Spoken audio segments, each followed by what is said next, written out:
Hi everyone, it's Pastor Tabitha again, and I'm here just to talk with you guys again. We're in the Advent season, and it's just such an exciting time of preparation for Jesus' coming. I mean, we know that Jesus has already come and he's been risen, but every year we have this celebration of Christ's birth.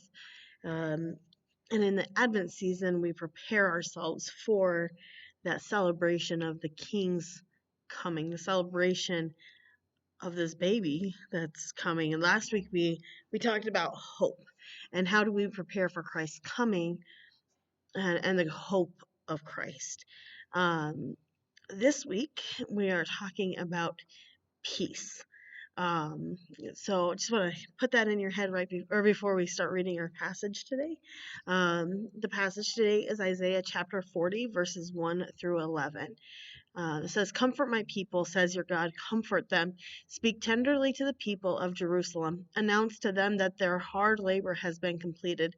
Tell them that their sin has been paid for.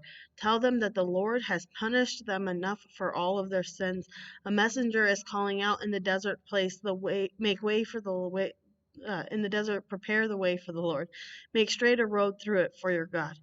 Every valley will be filled in, every mountain and hill will be made level. Even the rough ground will be smoothed out, the rocky places will be made flat. Then the glory of the Lord will appear, and everyone will see it together. The Lord has spoken. Another messenger says, Cry out. And I said, Why should I cry?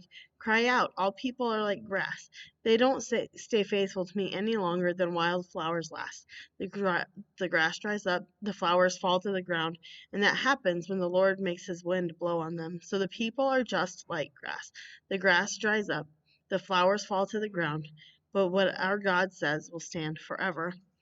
Zion, you are bringing good news to your people. Go up on a high mountain and announce it. Jerusalem, you are bringing good news to them. Shout the message loudly. Shout it out loud. Do not be afraid, says the towns of Judah. Your God is coming. The Lord and King is coming with power. He rules with a powerful arm. He has set his people free. He is bringing them back as his reward. He has won the battle over their enemies. He takes care of his flock like a shepherd. He gathers the lambs in his arms. He carries them close to his heart. He gently leads those who have little ones. This is the word of the Lord. So, here we are today talking about peace. A lot of times in our culture we think of peace and we think still or calm or um, not chaotic. And that's not wrong, but that's stillness, that's peace, that's quiet, that's calm. Um, and can we get peace through those things? Absolutely. But it's a far, far deeper thing. Peace is more than just being still. It's more than just being calm. It's a comfort thing, right? So we all like our comforts. Case in point, right? We like our comforts. Um, we don't like when the world around us is crazy. Um, but yet it happens frequently. And so we prepare for Christ's coming by recognizing what are our fears, what are our anxieties, where is the chaos at in our lives, where is our chaos around the world, and seeking Jesus to bring comfort for those things, seeking Jesus's hope that he has, his peace that he has, um, instead of relying on our own devices for peace and for comfort. We rely on Jesus. We rely on what Jesus is going to do in us and through us and around the world. So that's the first part of peace, but there's something even deeper to peace than that. True, genuine, authentic peace is really when um, it's not just calming the chaos, but it's reconciling the chaos. When two people or two people groups are at war with each other, true peace isn't stopping the fighting, but it's bringing reconciliation between the two parties. Isn't that what Christ came to do? Right? He came to take the people who are essentially at war with God because of our own humanness, our own selfishness, and reconciling us back to God through his life and through his death and through his resurrection. So Jesus is in the business of not only bringing us his ultimate comfort, Jesus is in the business of bringing us reconciliation. What a beautiful thing to know and to be a part of. And so what do we do in preparation for that? We recognize within ourselves, where's the chaos? We recognize within ourselves what is causing me to be unsettled, or what is causing me to not want to seek God.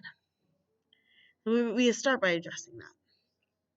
And then after we address that, we move into what is it that is at war within us? Am I fighting with somebody? Am I holding a grudge against somebody? Is somebody upset at me for something? Did I do something to hurt somebody else? And so we seek reconciliation with those people. Maybe it's even we have to seek reconciliation within our own selves. But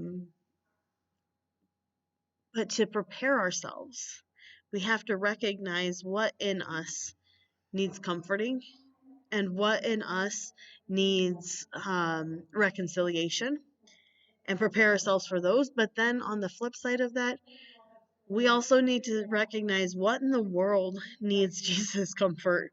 What around the world right now we have wars raging. How do we, as peacemakers, participate in that in preparation for Jesus? How do we help to bring peace and reconciliation to those that are at war around us and around the world? So as we continue to prepare for Advent, or for Jesus' coming, as we continue to celebrate Jesus' birth, let's pause, recognize within us what is the chaos, and seek God to help bring comfort and reconciliation through the chaos. This week's Bible verse, one second. This week's Bible verse is Psalm 80, verses 10. Or Psalm 85, verse 10. Sorry. So for Psalm 85, verse 10, it says, God's truth and faithful love join together. His peace and his holiness kiss each other. I'm praying for you all this week as you prepare for Christmas, and may the peace of Christ be with you all in this time.